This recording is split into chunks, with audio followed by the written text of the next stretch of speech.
cannot trust the church to take care of these problems. A sacred trust exploited. Clergy sexually violating children. And lives forever changed. I mean, they took your soul. How are they going to give it back? These are the stories of those caught in the sex abuse crisis of the Catholic Church. A mother. I knew that something terrible had happened. My stomach felt sick.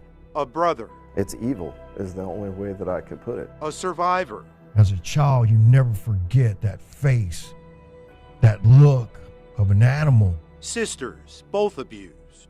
A lot of suffering. I would beg God to let me die. Please let me die, because I don't want him to do this to me anymore. An advocate. I'm going to get to the bottom of this.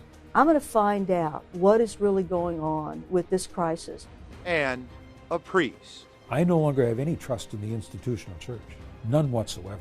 I understand your anger and frustration. They watch as church leaders preach accountability, less words and more action, and promise transparency in releasing names of all priests credibly accused. Who decides they're credibly accused? The bishops do. That's the problem. A crisis of confidence and shattered faith. Just put his name out there. The truth is all I want. Truth about their abusers, truth about sins of the church. Unforgivable.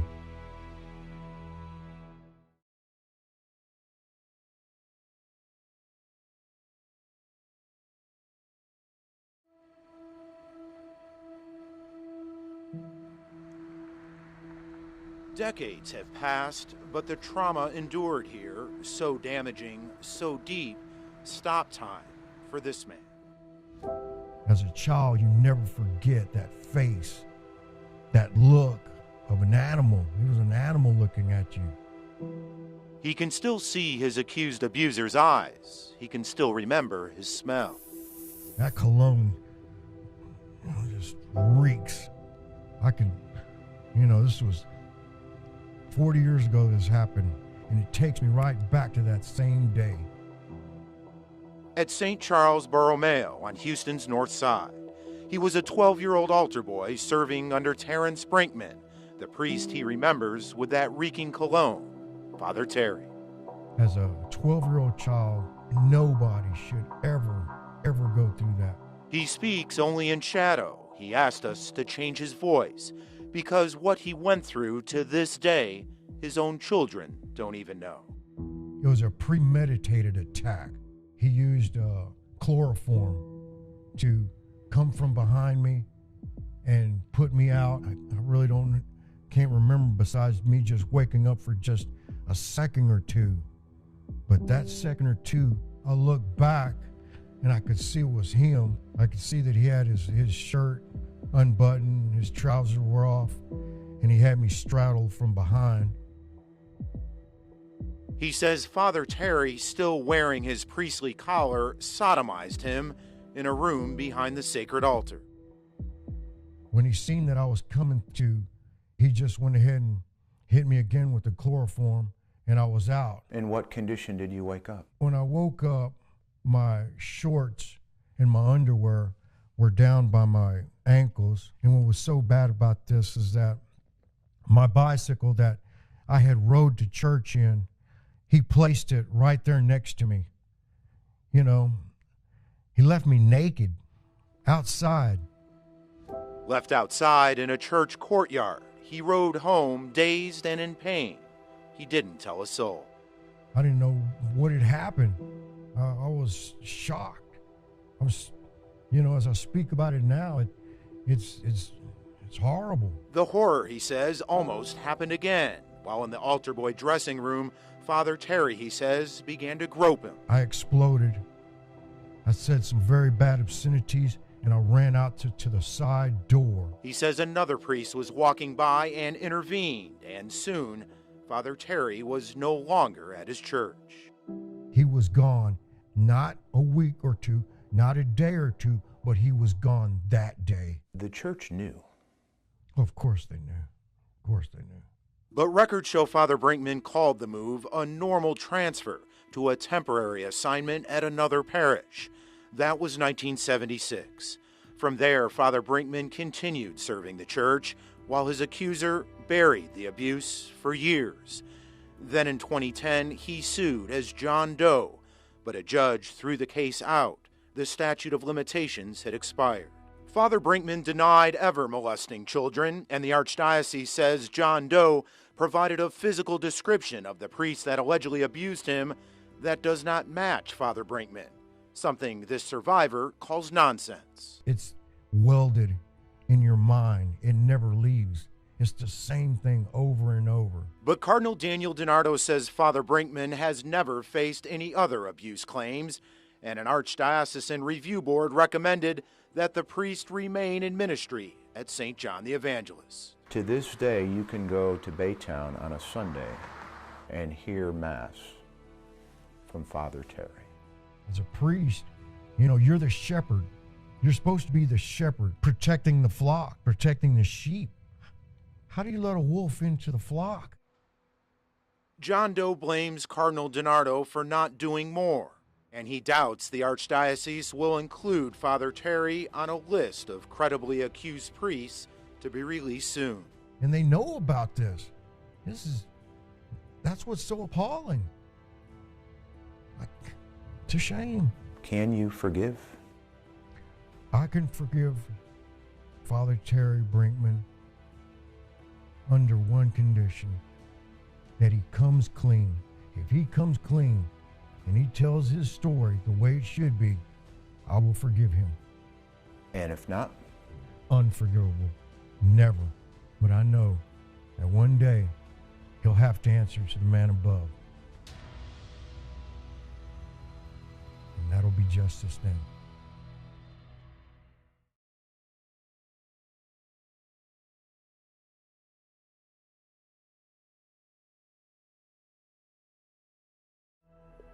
It's wrong, and it's got to stop, and it hasn't stopped. She's a mother who won't stop to get out her message that a priest still serving in the Catholic Church abused her son years ago. Protecting the church is not protecting the children. It was the early 1980s. We belonged to a parish called Christ the Good Shepherd. It was wonderful, it was alive, it was brand new, and there was an associate pastor that came, John Keller.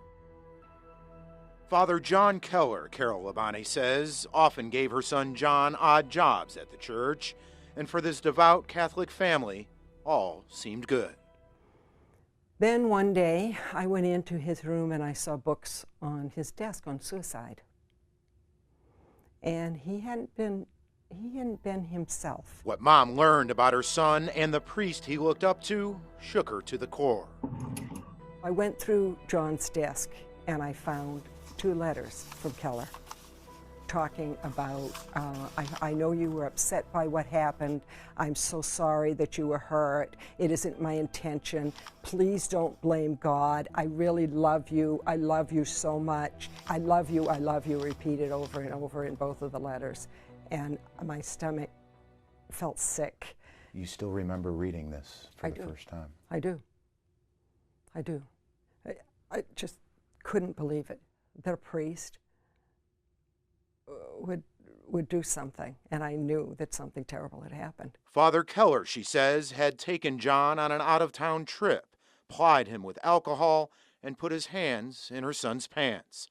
Carol's husband wrote the Archdiocese to complain. And what was the response from the diocese? Nothing. No response. Zero. Never heard a word. And we let it go. Is that hard to swallow? Yeah, I wish we'd call the police. But that was unthinkable at the time. Mom says you just didn't cause scandal for the church. Then, nearly 20 years later, news of a sex abuse crisis broke. Boston. And recognizing that this wasn't a one-time thing that happened to our son by a priest. This was pervasive within the church, within clergy abuse was all over. The scandal empowered her son to speak to the diocese directly, but that ended in disappointment. In this letter, the diocese wrote Father Keller acknowledged that he crossed a proper boundary by holding him in a manner inappropriate for a priest, but he denied any sexual intent, and a special panel could not determine that abuse did occur. It's called bullshit. Mom says there is no other way to describe it. So she and other survivors of those abused by priests took to the streets at the Prince of Peace parish, where Father Keller still serves. Not a protest, she says, but a standing for truth. And that's the way I see it. And it's been all these years that the truth has not come out. The path of healing begins with prayer and definitive action. She fears it will not come out when Cardinal Daniel DiNardo releases a list of credibly accused priests. I don't have a lot of hope. And that's why I'm here. Can you forgive? I have forgiven. I have forgiven. I've forgiven Keller. I have. Tell me why. I guess because I see Keller as wounded. I see that as an illness. How about the diocese? That's harder. That's harder. They're not sick. And what they do is make it capable for sick people to continue to hurt children. So that's harder. I struggle with that.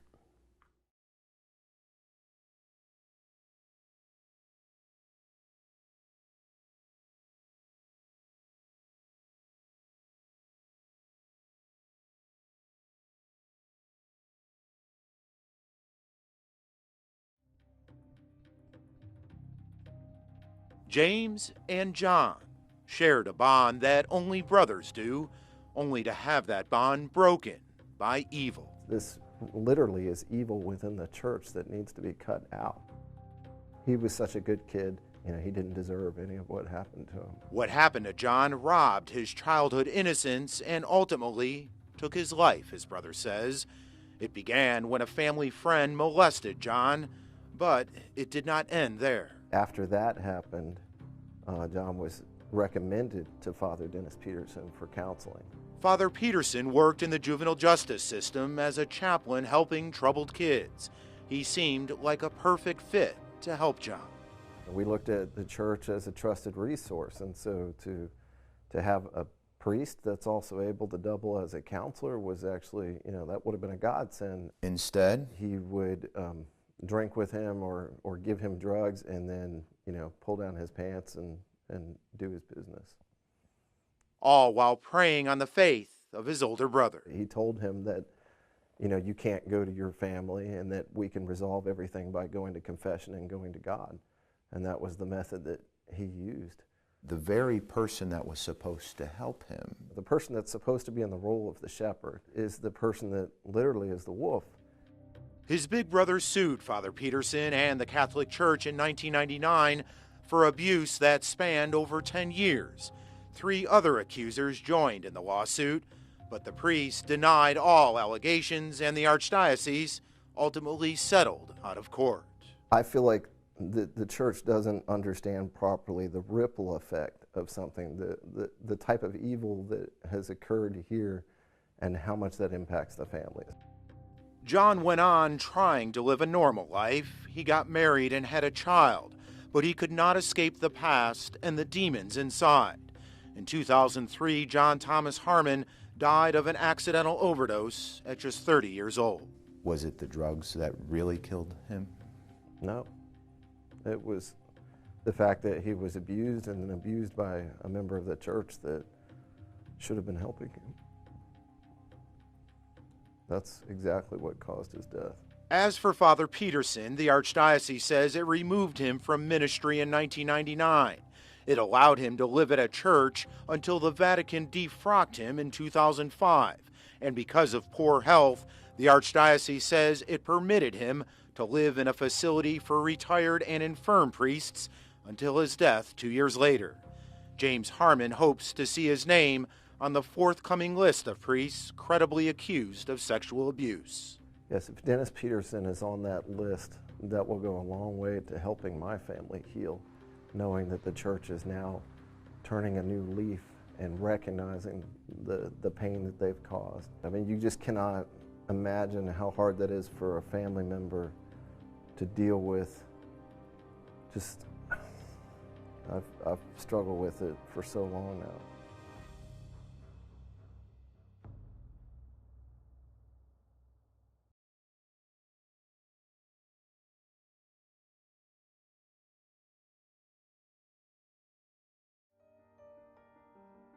Just put his name out there. The truth is all I want. After years of anguish and pain comes a passionate plea aimed straight at Cardinal Daniel DiNardo, the leader of Catholic America. Just say, I'm not a liar. It was real, it happened, and he was the one that did it. He did do it.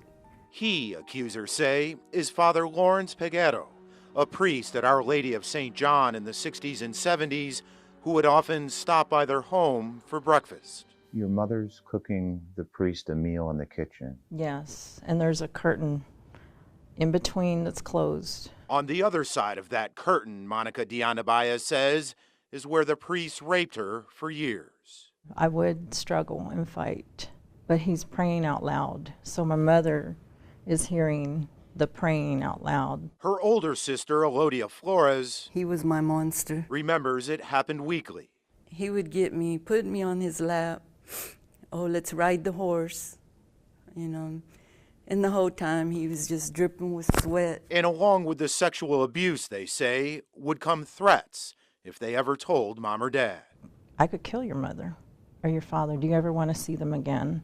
The same thing, I'm going to kill him. I'm going to kill your baby sisters. I mean, it was, what are you supposed to do? Monica would pray, but not the Lord's Prayer. I would beg God to let me die. Please let me die because I don't want him to do this to me anymore. Both sisters buried the abuse for years. After Father Peguero died in 2000, their other siblings said the priests abused them too. In 2008, the family went to the Archdiocese to sit down with Cardinal DiNardo. They were hoping for an apology. Instead, he walked in, put his hand out, wanted us to kiss his ring, which I refused.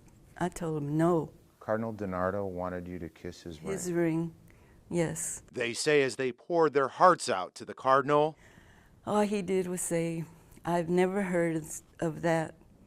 He was never in trouble for anything like that. Through a spokesperson, Cardinal DiNardo says he absolutely did not require or suggest that his ring be kissed, adding that he recalls apologizing no fewer than 3 times. If Cardinal DiNardo says, I did apologize to that family. No, you did not. Not even I'm sorry this happened to y'all, or I'm sorry to hear that happened to y'all. Nothing. It was humiliating. That's really what it was. It was very humiliating. As for the family's sexual abuse claims, it sued the Archdiocese in 2010 and ultimately settled the case out of court. There's no price that they could ever give anyone for what they took away from you. Your innocence, your childhood. I mean, they took your soul.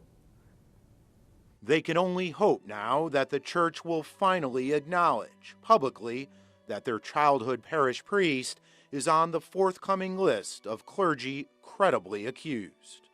I want his name to be on there. I want the truth be known.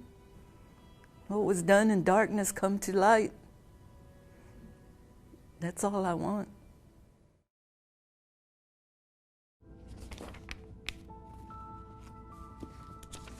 I'm going to get to the bottom of this. And I'm not just going to do it in this case. I'm going to do it in all the cases. I'm going to find out what is really going on with this crisis across the United States.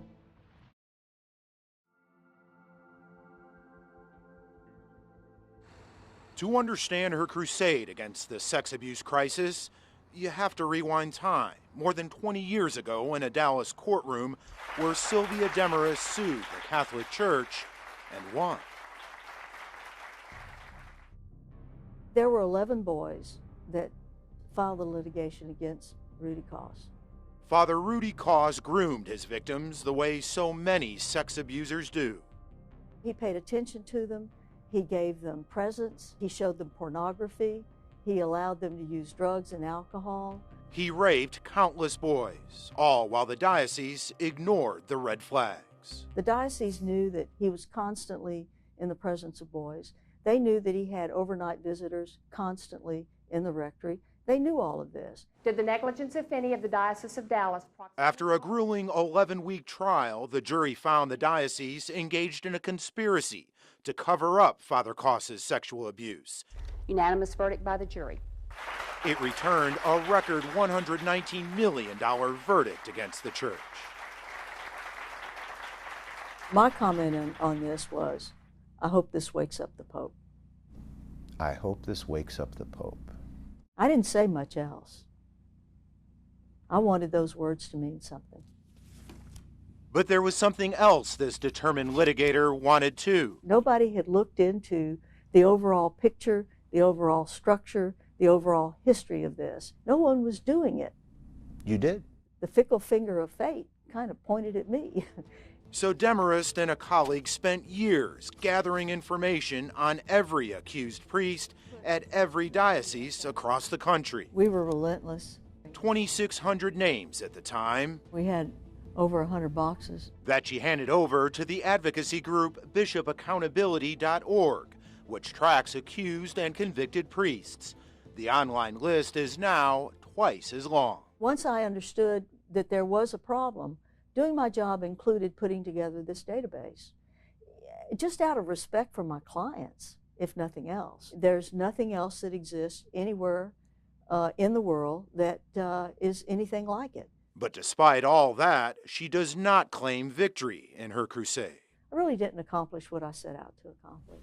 I wanted to solve the problem, and its problem isn't solved, as you well know, given what's going on in Houston right now. But the recent search and seizure of sex abuse files from the Archdiocese of Galveston-Houston gives her hope. Police have all those files. That's unprecedented, unheard of. Something has changed. I think maybe we have reached a point where the public is no longer willing to tolerate this kind of obstruction. And until the civil and criminal authorities enforce that accountability, perhaps through criminal prosecution, this situation will probably not ever change.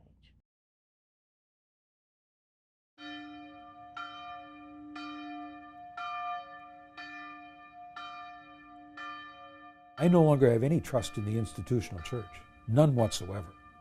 That mistrust of the Catholic Church comes from a priest himself, and not just any priest. Tom Doyle has reviewed more than 1,000 clergy sex abuse cases from across the country and around the world. The myth is that the institution, the bishops, are going to be able to fix it themselves. They've been saying that for 30 years, and they haven't fixed it.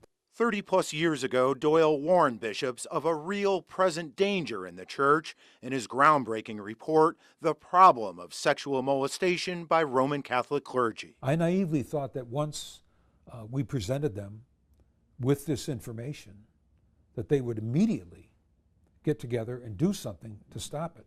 You were wrong. I was totally wrong. Here we are 33 years later. And the same problems exist. A big part of the problem, Doyle says, is bishops still haven't held themselves accountable. The action item passes.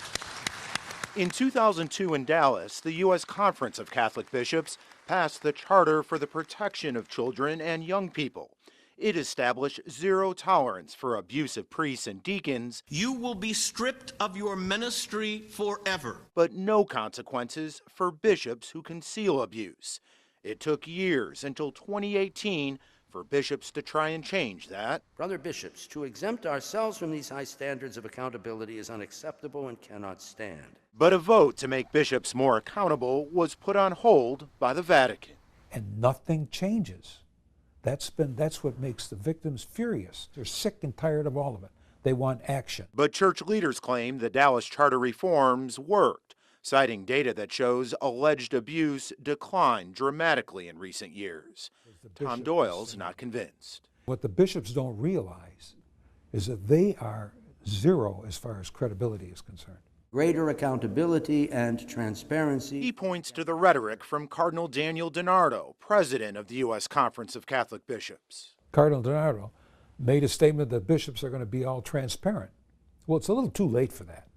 You know, they've been saying that for 20 years, and they're still not transparent. They pick and choose when they want to be transparent. He questions the transparency in the list of so-called credibly accused priests The Archdiocese of Galveston, Houston, and others plan to release soon. The problem is very simple. The system itself, the bishops themselves, decide who is credibly accused and who isn't. So you can't really trust that. Why not? Because of what I've seen in the past. Just last month in Illinois, the state's attorney general found the church withheld the names of 500 clergy accused of sexual abuse and failed to properly investigate many of those cases. They have mishandled it consistently over the years. How is the Archdiocese of Galveston, Houston handling the list? It says a highly respected independent consultant is reviewing sex abuse files dating back to 1950. But what Cardinal DiNardo is not saying is how credibly accused is defined. It's a subjective definition that the institution, that the bishops are coming up with because of the pressure they're under to do something. And all the promises of transparency, of caring for the victims, that's the biggest farce when they talk about we're going to do everything we can. They're going to be our first priority. Well, they haven't been yet. If you are a survivor of sexual abuse, there is help out there. You can call the National Sex Abuse Hotline at 1-800-656-HOPE. It's free and confidential.